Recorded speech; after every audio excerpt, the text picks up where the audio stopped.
Oops, konnichiwa. Today's Yasumi. So, akit tayo sa mga senpai para magluto. So, tingnan nyo naman yung lugar namin. Oop. Yan.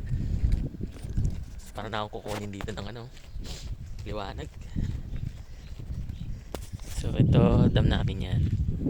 So, may naipon muna tubig dyan. Tapos, shrine. Tapos, ayun, ito yung sa senpai. Yan. So, spring na rito, nagtutubuan na yung mga damo. Huwag lang yung masasamang damo, ha. Ano kayang menu natin? Ano kayang maluluto? Dalawa kasi kami nagluluto, eh. So, depende kung kaya niya na ilutuin, lulutuin niya na. So, yan.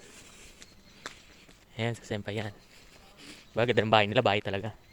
Tapos dito, ayun, bundok. Yan. Duwalas, di ba? Payapa. Yan na naman, oh. Diba? Binubulok lang yan. Walang dadampot niyan dito. Kahit walang nakatingin. Nagtutubuan na yung mga bulaklak. Tapos ito maganda dito. Tingnan. Moshi. Oja, mashimas. Yan, hakit tayo. Ito talaga, Japanese house talaga itong nila.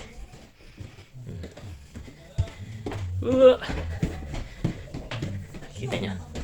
Yan ang view dito. Ganda, di ba? Yan ang lugar namin. Mata ni. At magluluto muna ako. Or kung anong maluluto namin. Bye-bye. Inuman na mamaya to.